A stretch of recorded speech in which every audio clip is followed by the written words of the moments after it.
ចាសួស្តីពុកម៉ែបងប្អូនទាំងអស់គ្នាថ្ងៃហ្នឹងមកជួបខ្ញុំទៀតហើយបងប្អូនថ្ងៃនេះធ្វើឡុកឡាក់ទឹកត្រីកោះកុងបងប្អូនឥឡូវនេះមកហូបជាមួយនឹងខ្ញុំចាហើយថ្ងៃនេះបងប្អូនអើយហូបទាំងព្រឹកតែម្ដងចាឥឡូវហ្នឹងហូបបាយហើយយើងមកជាមួយនឹងផ្លែឈើម្ដងបងប្អូនមួយផ្លែឈើនេះយើងទិញតាំងពីម្សិលបងប្អូនប៉ុន្តែយើងអត់បានហូបទេដោយសារយើងវាទៅសបោដល់ពេលសបោអញ្ចឹងយើងបានហូបចុះបងប្អូនដល់ថ្ងៃហ្នឹងយើងយកមកហូបចាមានក្រូចមានផ្លែប៉ោមមានផ្លែចេកចាបងប្អូនវាទៅក្រូចនេះផ្អែមណាស់បងប្អូនឆ្ងាញ់អត់សូវមានទឹកមែនបងប្អូនប៉ុន្តែគាត់ថាវាផ្អែមណាបងប្អូនយើងក្រូចហ្នឹងក្រូចតូចៗបងប្អូនហើយផ្លែចេកយើងនេះក៏ធំដែរបងប្អូនហើយផ្លែចេកនេះក៏ធំដែរចាហើយប៉ោមហ្នឹងក៏ធំដែរប៉ោមតែយើងនៅមកហូបហ្នឹងមកផ្លែឈើហ្នឹងមកបន្តិចចឹងបងប្អូនហូបថ្ងៃហ្នឹងមានទេបងប្អូនអើយហូបតែបាយហើយនឹងហូបផ្លែឈើហ្នឹងឆ្អែតបាត់ទៅហើយបងប្អូនហើយមើលផ្លែចេកលំប៉ុណ្ណាណី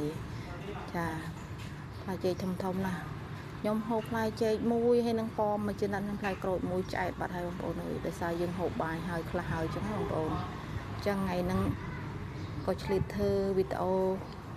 ចា3នាទីដើម្បីចែកជូនឲ្យបងប្អូនទស្សនាមើលចឹងទៅបងប្អូនហើយ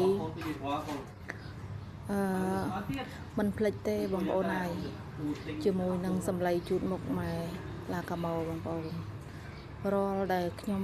សម្អាតមុខបងប្អូនខ្ញុំត្រូវលុបមុខឲ្យស្អាតហើយរួចរាល់អស់ចឹងទៅបងប្អូនអញ្ចឹងខ្ញុំយកសម្លៃហ្នឹងមួយសន្លឹកដើម្បីជូតសម្អាតដែលយើងលុបមុខអត់ជ្រះជាមួយនឹងជាតិម្សៅដែលយើងលាបពេលថ្ងៃហ្នឹងបងប្អូនអញ្ចឹងយើងមកសម្អាតមុខដោយសារខ្ញុំសម្អាតមុខនេះខ្ញុំមិនភ្លេចទេដោយសារសម្អាតមុខហើយរួចរាល់អស់បានខ្ញុំលាបលេពេលយប់បងប្អូនចាបងប្អូនសម្លេងជូតមុខនេះបើសិនជាបងប្អូនត្រូវការទេបងប្អូនទិញនៅតាមផ្សារក៏បានតាមភ័យធំដែលគេមានលក់ក៏បានដែរបងប្អូនតែនេះខ្ញុំទិញតាមផ្សារទេបងប្អូនតែដោយសារថាខ្ញុំយកមកប្រើអញ្ចឹងវាត្រូវបងប្អូនដោយសារខ្ញុំជូតមុខទៅជ្រះធូលីដីនិងមុនអីអត់មានកើតឡើងចឹងបងប្អូនចាមើលសាច់មុខខ្ញុំលាបលេហើយចឹងទៅខ្ញុំលុបមុខស្អាតចឹងទៅក៏ខ្ញុំយកសម្លៃនឹងមកជូតបងប្អូនឲ្យមកនេះសម្លៃ